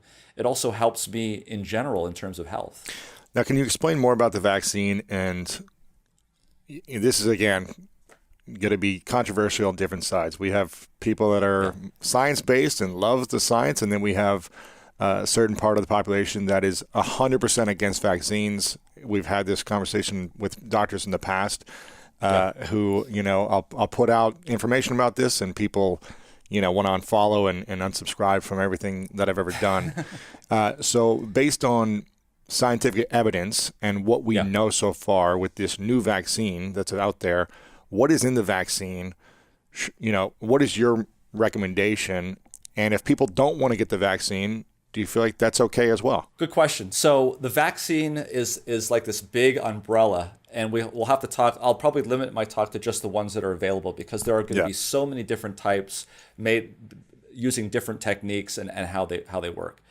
The question, well, first of all, the first thing that you have to understand is that nothing in life is without risk. Everything has risk. And the decisions that we make as medical doctors, as providers, is what I'm about to do going to have more risk than benefit or more benefit than risk? And that determines what we do. When you go to the supermarket, you could get in a head-on collision. You could get, all of these sorts of things could happen. But you, in your mind, make a mental calculation that getting food from the supermarket has a better benefit than the risk of you getting in a head-on collision. So you do it. Okay. Mm-hmm. So in other words, if we find that there are risks with something, it doesn't necessarily mean that we don't do it. We do things all the time in the hospital to patients that have risk, but we believe that we are correct in doing it because the benefit we're going to derive is greater than that risk. Sometimes we're right, sometimes we're wrong. But if we do it hundreds of times, sometimes you're going to have problems, sometimes you're not. Okay, so that's the first thing. Second thing is the decision to get vaccinated in a pandemic is not a decision to get vaccinated versus nothing. It's to get vaccinated versus getting the infection. That's the decision that you have to make. And so when you look at the risks of getting vaccinated, for instance, what is the long-term effects of getting the vaccine? We don't really know the long-term effects because it hasn't been a long time since we've gotten the vaccine. But if you look at other vaccines that we've done in the past, we can see that most of the long-term effects that have occurred on those vaccines usually pop up within the first 2 to 3 months. And so we can kind of get a sense about what the long-term side effects are going to be. Now, let's look at the virus. We don't know the long-term implications of being infected with coronavirus. Do people get diseases after viruses? Absolutely. Can people get post-viral complications? Absolutely. People can get myocarditis, Guillain-Barré. This is a condition where you can't move and you need to go on a ventilator just by getting the infection. There's a recent study that showed that over half of normal asymptomatic athletes still had signs of myocarditis, that's inflammation of the heart tissue, after either a mild or asymptomatic bout of COVID-19. Okay, so you've got to do this understanding really what your choices are. In both cases, the vaccine and the virus, what happens is a particle infects one of your cells. It releases a messenger RNA, which is an information packet that tells your cell what kind of protein to make. In the case of the virus, the ribosome, which is part of the cell, is going to make more viral particles. And those viral particles are going to spread to other cells and make more viral particles. And that's exactly what's happening in the first phase of COVID-19. In the case of the vaccine is much more attenuated. It's just a little component, a little information packet on just the protein. It's just making a little portion of the protein, the spike protein. And so your cell, when this information packet goes in, the cell is going to make a lot of these proteins and put them on the surface and maybe present them outside so that your immune system can kind of look at what's coming down the pike potentially and be ready for it with antibodies. So when that virus really comes in, the antibodies can cover it, can prevent it from spreading, and you can basically suppress the infection. And apparently, according to the studies, it's 95% effective at doing that. This messenger RNA is like a sticky note. It's like those 3M yellow sticky things that you can put on. Yeah. So I think it like your DNA is like your Social Security card. You don't laminate it. You put it in your filing cabinet. You never take it out. That number can do a lot of good things. You can apply for a loan. You pay your taxes with it. If you're, I have my number memorized. Some people don't. But if you ever had to use it, you'd take it out. You'd look at it. You'd write it down on a sticky note. You put it down, you put the security card back because it's very important, and then you'd use that sticky note, and then after you're done with it, you'd rip it up and you throw it away. The messenger RNA is the sticky note. Okay? It's there one day, it's gone the next. Messenger RNA doesn't stick around. It doesn't last. Really? No, it's there. That messenger RNA is telling the cell, I want you to make this protein now. And then it goes away. You don't want the cells to be making that protein for the rest of their lives. You want the protein to be made when it needs to be made.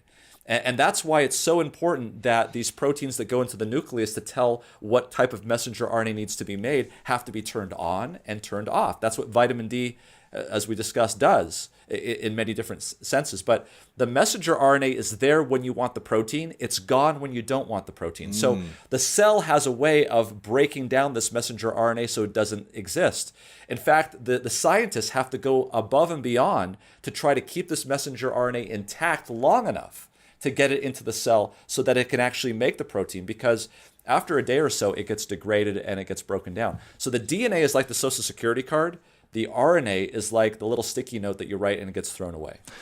Now, I've talked about this on my show before. Most of my audience, if they've been listening for a while, know this. I grew up as a Christian Scientist where we never took medicine. My dad didn't believe in medicine. We believed in healing through the mind and thought.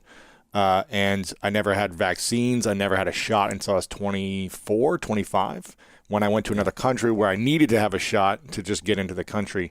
I got the measles. I had that in the 90s when there was an outbreak. And I remember getting sick a couple of times, but nothing really as bad as the measles. But eventually, I was fine. I was still alive. I'm here. I'm semi-normal. I function.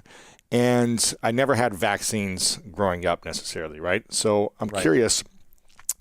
And there was flus and the pandemic in 1912 and all these other diseases that have come since then. So do people need vaccines, to survive, to thrive, to be healthy in today's world? Should kids be getting the vaccine, or, can we still survive and live our lives without it?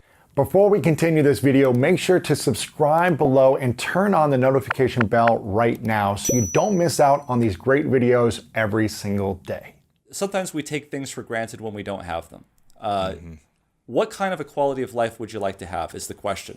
The fact that we don't have polio today, the fact that we don't have to worry about smallpox today, those are direct consequences of our ancestors in this country and around the world realizing that if they took this vaccine, we could eliminate those diseases. And we've effectively done that.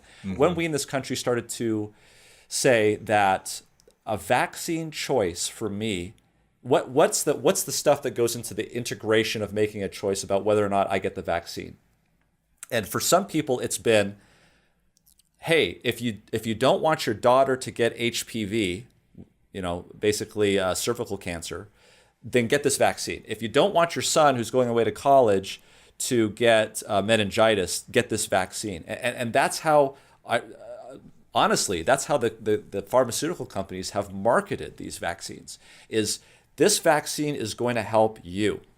What we've completely forgotten, I think, is how vaccines help us, us as individuals. So all of us have gotten the benefits because our ancestors maybe our grandparents got the polio vaccine and the smallpox vaccine. And they didn't spread it. Eliminated. They didn't spread it, yeah. It's eliminated. It's gone. It's not really even a risk at this point, right? Because they got vaccinated, and so since they didn't spread it and kill more people, we don't have it anymore. And it got eliminated. Mm-hmm. It's because everybody signed. So it's kind of gestalt, right? Gestalt, by definition, is when the sum of the parts are greater than all of the sum of the parts, right? The greater is greater than sum of the parts. So yes, there is a benefit to the recipient of the vaccine, but there is something bigger.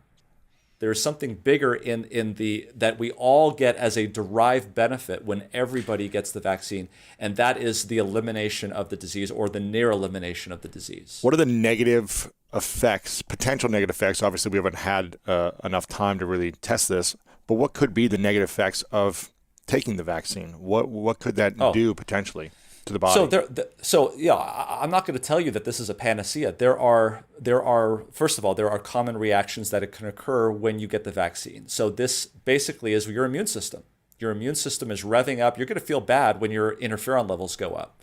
You're going to feel sick for a few days. You're going to feel sick. And that's not, it's the same thing what happens when you work out. You want to be a muscle man? You want to look fit? What happens after you work out? Do you feel great? Or do you feel... you feel a pump, but then you're sore. You're recovering. You can't walk. Yeah.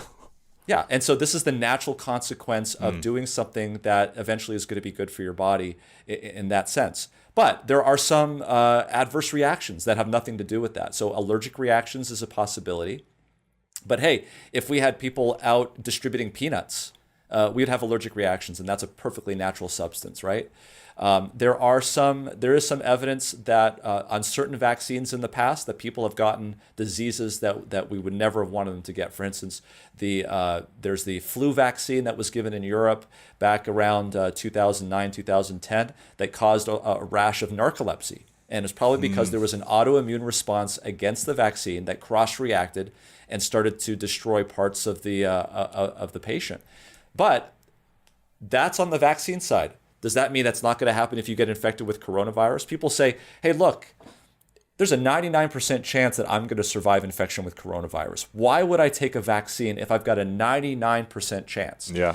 Right? So the thing is, number one, is that's kind of black and white. That's like living versus dying. And who's to say that in that 99%, you're not going to have, disease? You're not going to be living up. I mean, you're going to have people, these long haulers. Let's talk about the long haulers. People who have these, I get questions all the time now. Hey, I had coronavirus 3 months ago. I'm still having burning. I'm still having chest pain. I'm still having all of these things. And what do we do with that? People get clots from coronavirus. It's not unheard of. People come into the hospital, they get discharged, and then a week later they're coming coding because they've got a massive blood clot. So it's not like this is a cold virus. You're just going to get over it and no problem, and you're not going to have an issue. So yeah, do we know the long-term side effects of the vaccine? No, we don't until we have a long time. But we don't know the long-term side effects of the virus either. And at least preliminarily, there may be some issues. The other thing I was going to mention too, because you sort of made me think about it, was this thing about faith. And I know there's a lot of people, so there's two ways of looking at the vaccine. For an individual, does the benefit outweigh the risks? And that may be different. If somebody has horrible allergic reactions and anaphylaxis, I would say do not get the vaccine, because you're at high risk for getting another allergic reaction. But that's a medical risk-benefit ratio. There are some people that believe that it would be a denial of their faith that God is going to protect them if they went ahead and got the vaccine. And I would just say, because I've wrestled with that as well, I would just say there is a very, very fine line between presumption and faith. And that's something that each one of us has to work out together. But to think that there is no such thing as presumption, what do I mean by that? I mean, to put it in terms of religious or spiritual terms. So you remember the story about when Satan tempted Christ. One of those temptations was when he took him up to the top of the temple and said, hey, look, it says in Psalms 91 here that, he's going to bear you up in your hands lest you dash your foot against a stone. Why don't you just go ahead and jump off the temple? He's going to save you anyway. That would have been presumption on Christ's part. He said to Satan, he said, I rebuke you. It was also said, thou shalt not put the Lord thy God to the test. And so the question is, are we jumping off the temple when we have a vaccine available to us that could actually take care of not only ourselves, but also people around us? Yeah. And so that's a real question that people have to look at. Yeah, we got to make those decisions, and unfortunately, those are challenging decisions for some people. And some people will say, "Well, let's just focus on getting herd immunity. Let's destroy this thing by, I guess, everyone, beating it through herd immunity." What do you say to that? I don't have a problem with herd immunity. I think we need to get there. The problem that we have is that we only have 900,000 acute care beds in the United States, and we have 300 million people. And so, even if 1% of the people in this country die from coronavirus or go on their way, I mean, probably ostensibly a lot more than that need to be hospitalized. We just don't have the acute care beds to take care of everybody at once. And this virus rips through people quickly. Some people last on ventilators weeks. And so if this virus has an incubation period of 5 days and we just let everybody get the virus, there's going to be so many people at the hospital, there already is, that we're not going to be able to take care of the rest of the 99 who are going to be fine. But let's say they get in a car accident, or let's say they break their heel or their foot or ankle, or they have a heart attack. We can't take care of those people. And so right now, for instance, in Southern California, we have made beds, ICU beds, just to take care of the extra people. Really? Yeah. I'm curious your thought. I want to talk about kids again for a second, because obviously there's a lot of parents who are, not sure about what's proper information. What should I do with my kids? All these things. Should kids at a certain age be getting this vaccine? Is that more dangerous to have young kids getting vaccines? And also, what's your thoughts on, in general, on protecting and trying to have your kids so perfectly clean and never touched by anyone and always rubbed down with wipes in your face and sanitized life bubble, versus allowing kids to be exposed to its much potential diversified organisms to build their immune system? What's your scientific thoughts on that? Okay, so let's there's so many things that just popped into my head. So let's talk about the vaccine. So the vaccine is approved down to the age of 16 years of age right now. So anybody over the age of 16 or above can get it. I think that's a reasonable thing to do. I would say that the reason for children or kids or young people to get the vaccine, although I have seen people in their 30s in the hospital, I have seen that, it's more for herd immunity at that point, because it's those children or those individuals that are going to go to grandma and grandpa and spread it potentially. So to the degree that we have data now that shows that asymptomatic spread can be prevented by getting the vaccine, we do have some data on that, about 67% in the Moderna vaccine, for instance. That would be helpful. I don't believe that a vaccine in a 16-year-old is going to do much in terms of preventing them from having hospitalization, because they're not getting hospitalized right now. They're actually doing fine. So they're getting COVID, but they're just like no symptoms or Hardly very little. symptoms. It's like, I lost my taste, but I'm fine. Yeah. And why is that? It's because young people have great innate immune systems. Innate immune systems in children are very strong. I mean, any little virus, and what do? They get a fever. I mean, most pediatric visits are for fevers. And that's because kids have great innate immune systems. And that's what we ought to be doing with adults, is trying to figure out how to improve their innate immune system. Now, if you're going less than 16 years of age, in that situation, we need more data. And right now, we don't have that data. They're looking at doing that. They're actually doing the studies at this point. But even more so for the young kids, right? Because they're not, while there are some risks of getting post-infectious complications, like we saw this thing earlier last year about Kawasaki disease type of thing, post-infectious type of things, it would be good. But I think the primary protection that we're getting there is preventing the spread to those that are going to be ending up in the hospital. That's why the vaccination schedule that you're seeing, the 1A, 1B, 1C, 2, 3, etc., is starting out with these very critically elderly patients who are in nursing homes, for instance, who are the most susceptible to getting the disease. Yeah. And probably the last people that'll be getting this vaccine will be those less than 16. And do you now, think, you also, what was the other thing you mentioned? Do you think parents should be protecting their kids and being the cleanest, and or should we be exposing our children in general to touching dirt, touching walls, licking everything? What should we be thinking about? Yeah, they're gonna do that. I think you probably should let them do that. There's actually good data. This goes back 10 years that in parents who do this type of thing where they protect their kids from antigen exposure early on, they have a higher incidence of asthma and atopic diseases. So really? It's well known. Oh yeah, it's well known that that when you in the maturity of the immune system has to understand self from non-self. Otherwise, you're going to get autoimmune conditions. And when you do that, when you expose them to these antigens, for some reason, it appears as though the immune system is better educated at not attacking itself when you do that. And so, I don't know. I grew up in that era where we were latchkey kids. I came home, I had a key, I opened the door, I made my breakfast, I studied. We didn't have helicopter parents taking us to these things. Right. I don't know what kind of upbringing you had, or if that was I was the same, like, go outside and just do whatever. Yeah, exactly. Yeah. That's powerful. Anything else we should be asking ourselves or no? As I wrap up with the final few questions, and I would love to have you come back on at some point and talk about sleep and all these other things that I think are extremely important for us. But any other questions around this you think we should talk about? And in terms of the vaccine?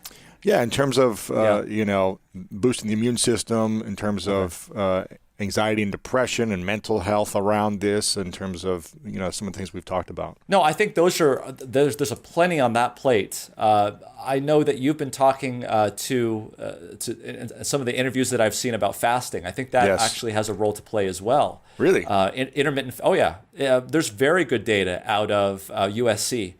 He's probably talked to you more about this data than I have, but there's plenty of data that intermittent fasting rebuilds the immune system. Yes. It's quite. The other thing that I was going to mention too is, and this gets a little bit more kind of weird at first when I first started to learn about it, but there's a lot of research, especially out of Japan, that looks at something called forest bathing. Have you heard of that before? I've heard of this, but you mean just being in trees and hugging trees and, Yeah.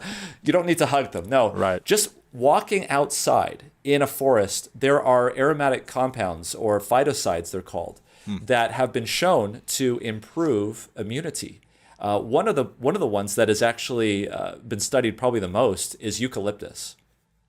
So, at first, my wife was sort of getting into these essential oils. I thought she was crazy. But we live in LA, right? Yeah, exactly.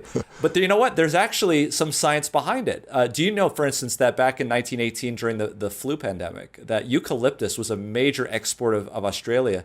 In fact, they almost chopped the trees to extinction, it seems. Because eucalyptus was well known even at that time to have medicinal properties. It's the main ingredient in Vicks Vapor Rub, believe it or not. But there's actual data, and this was data that I looked at not for COVID-19, but for chemotherapeutic agents. There was a group that looked at what could they do to boost the immune system of patients that were on chemotherapy, because people on chemotherapy are susceptible to all sorts of infections. And the sentinel members that are out there to make sure that infection doesn't happen again is the innate immune system. Well, this was in an in vitro study where they took cells and incubated them in a very low concentration of eucalyptus. And it had the same effect as basically a bacterial antigen, how it activated the system, turned on, increased something called phagocytic activity. This is where these cells go out, find something that's not self, and eats it. And I was just really impressed with how something like that could improve the innate immune system. The studies out of Japan looked at these people living in Tokyo, and they took them up for just a few days into the forest, and they tested actually something called the Hinoki cypress tree. So they used Hinoki cypress oil. And the effects on the immune system were not only significant, but they lasted for about 7 days. So it's not something that you have to do every single day. So they tested their immune system before and after. How did they test this? So they looked at something called they looked at cytokines. They also looked at natural killer cells, natural killer cell activity, and then they looked at the little bubbles inside the cells that have the enzymes that degrade and kill bacteria, granzymes, things of that nature. And they noticed that in all of these counts, the natural killer cell activity, the amount of enzymes, everything was increased when they were just basically walking through the forest for a couple hours. Yeah. Couple hours once a day or once in the week? Well, in this particular one, they did it for 2 or 3 days, and they walked for about 2 hours in the morning and 2 hours in the afternoon. And then after they were done, they went back and measured it again 7 days later, and they still had elevations even 7 days later. So walking in the woods a couple hours a day for a few days will increase your immune system based on science. Absolutely. That's crazy. I mean, people say, yeah, just be in nature and you'll feel better and your depression and anxiety will go down. But I'm hearing you say that why does your immune system boost? Is that because of the what you're breathing in? Is it because you're walking? Yeah. Is it, No, so they did. So here's what happened. They asked the same question that you just did. And so what they did was they took the Hinoki cypress oil and they diffused it in a hotel room in downtown Tokyo. So basically they tried to simulate exactly the same thing. In a room, yeah. In the room. And they found everything was exactly the same except for one thing. And that one thing is that urinary cortisol levels were not as low as they were in the forest. So in other words, the stress level, they knew that they were still in downtown Tokyo. The phytocytes from the trees were still having the effect on the immune system, but they were still not in nature and enjoying nature. And we know, we don't have to get into this, but cortisol levels have everything to do with immunity and how that affects your immunity. So it's multiple benefits. That's the other thing that we tend to do in medicine. We try to hack, exactly. biohack. Well, let's do these glasses. Exactly. Let's do these creams or whatever. And how do we know that this stuff isn't put together in a way that it actually helps us in a way that couldn't happen if it was just individual? To give you a quick example, they noticed epidemiologically that lung cancer patients did better if they had diets high in vitamin E and vitamin A. So what they did was they extracted those, they fed to lung cancer patients high doses of vitamin E and vitamin A. And what did they find? That it actually accelerated their death. So here's the point, is maybe it's the way the vitamin E and the vitamin A is packaged in nature that helps those people get it. And maybe we don't need to extract it and isolate it from how it's coming. You know what I'm saying? Sure. So maybe those phytoscience in nature are packaged in a way that we just as human beings need to get there and experience that. So what I'm hearing you say is that you could take this eucalyptus, scents or oils, and you could put it in a more manufactured arena, like your room or something, and it might have some benefits, but it's not going to have the total benefits as if you were in the nature. No, so I'll actually fill you in on something there. Back in 1918 and 1919, when they were doing the hot foot baths and they were doing the fomentations that we talked about, they would put eucalyptus leaves in the hot foot bath. The oil from the leaves would dissolve and absorb into the skin. You can also rub it in a carrier oil like olive oil and put it on your skin, and the aroma you can breathe in. Like your mom used to do when you're growing up. She put Vicks on, right? Yeah, exactly. Exactly. Now, is this a particular forest or just in nature in general, you think? So they're finding this. There's all sorts of these compounds in trees like the fir, like the cypress, like the cedar tree. It's not like you got to go out and find a particular tree. We find it seems as though that this has an effect in a number of different trees. The ones that we've studied the most is eucalyptus. And so fortunately, eucalyptus is endemic here in Southern California, obviously in Australia, but it's not hard to get eucalyptus oil. But I would caution, eucalyptus oil is very, very potent. It's very strong, and, should not be ingested. There's been some side effects when people ingest eucalyptus oil. Yeah. And I've got a couple final questions here, but one is about new mutations of COVID impact on the vaccine testing and treatments. If you get the vaccine and then there's a new mutation, will we need multiple vaccines? How will that impact those new strands, I guess? Yeah, very good question. So the 4 variants that we're looking at right now is the UK variant, which we found out first, There's a South African variant, there's a Brazilian variant, and then of course there's a variant here in the United States out of San Jose.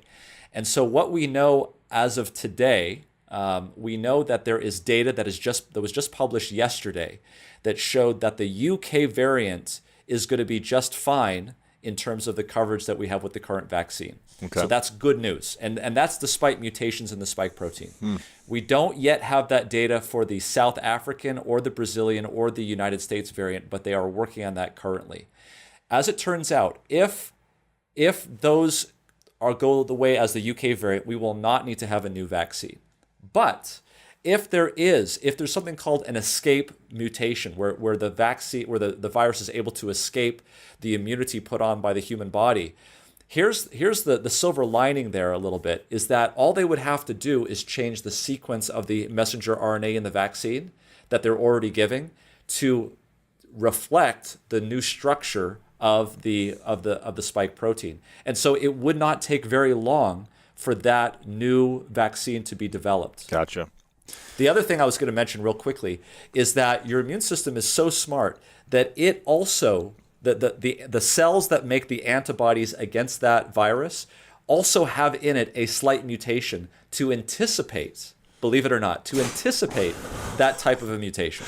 That's crazy. Yeah. The human body is fascinating.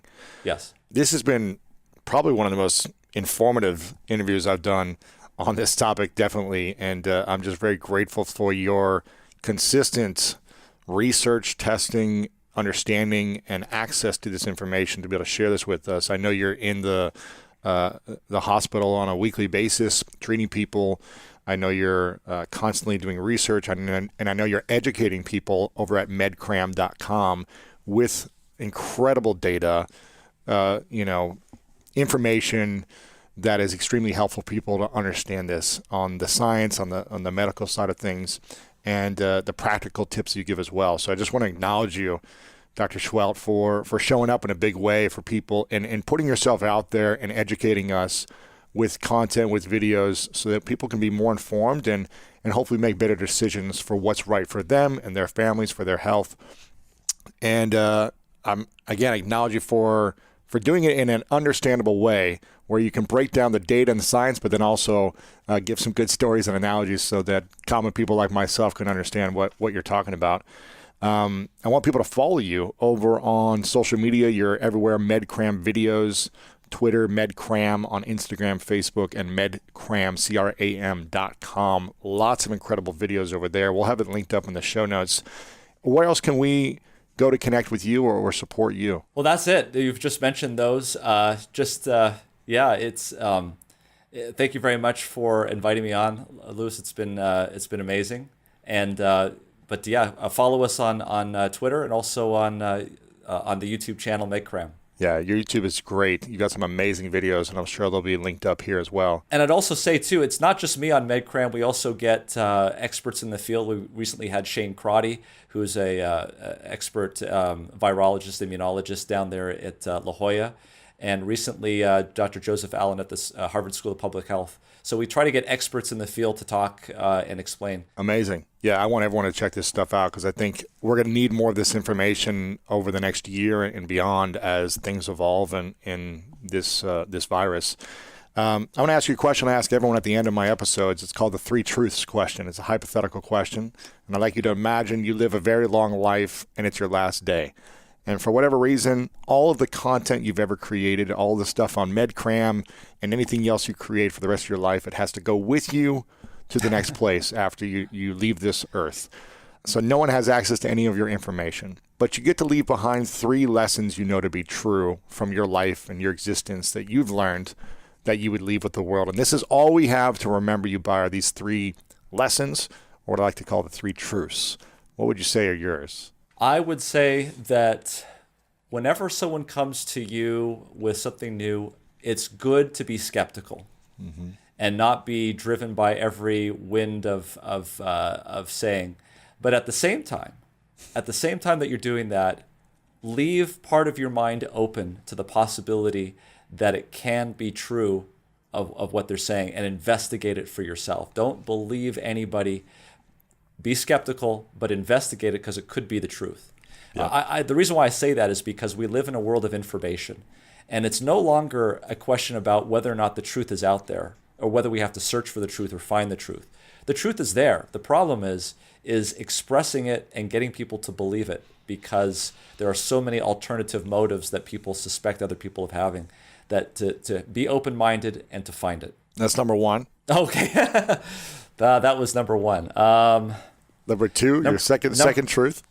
Number two, I would say that, I guess I'm informed by my upbringing and by my spirituality. And so I believe that that good doesn't come from within. Good comes from above. And what I try to do on a daily basis is simply reflect that as much as I can. So that means every day polishing the mirror as best as I can, because people will say, hey, you did a great job. You're so this, you're so that, you're so the other. And I'm like, you don't know who you're talking. Do you know who you're talking to here? This is just me. And so I've noticed that if you try to grasp at wealth, riches, money, all that sort of stuff, it's like ropes of sand. As you try to grab for it, it's hard to find. Yeah. The third thing I would say is don't be afraid to think big. Don't be afraid to explore your mind. There's so many things that I love to get involved with. And medicine is just one dimension of my life. I love music. I love all of these things. And one of I guess if someone were to say to me, that was truly, somebody like this, I would want to be known as a Renaissance man. Yeah. Me and you both. Yeah. Somebody who is good at a lot of different things and investigated things and try to put things together. One of the things that I really find interesting is the grand unifying theory of life, trying to put it all together. Yeah. Have you read the book Range? No, I have not. David Epstein. You should check that out. Range, talking about, in a world of specialists and people specializing, we should really be expanding our range, and the benefits of being really good at many different things and how it'll impact the overall quality of your life and decision making and relationships, etc. So it might be a interesting book for you to check out called Range. These are three powerful truths. I want to have you back on. If people want Dr. Seheult back on, then in the YouTube comments below, leave a hashtag greatness or let us know if you want him to come back on. I think it'd be amazing. And talking about sleep and more things about the immune system and how we can really improve the overall quality of our life based on science and the medical research that you've been doing. And my final question for you is, what is your definition of greatness? Definition of greatness would have to be, that's a good question. I think it would go along with my second point. Somebody that reflects and doesn't get in the way. Somebody that can reflect greatness and doesn't get in the way. That's the definition of greatness, and that's what I try to do, is try to get out of the way. Yeah. Well, Dr. Seheult, thank you so much for being here. We appreciate it. Hope you enjoyed this episode with Dr. Seheult. And if you did, make sure to leave a comment below. Click on the subscribe button right now and like this video. Also, if you want to learn how to prevent COVID-19 and increase your immune system, then make sure to check out this video right over here now. It turns out the people with the highest vitamin D levels in their blood have the longest telomeres. Really? Really? So more vitamin D equals longer telomeres. Yeah, so it's equals longer life. Correct. Hypothetically. Longer health span. Health span. Health span. Health span. Health span. Health span. Health span. Health span. Health span. Health span. Health span. Health span.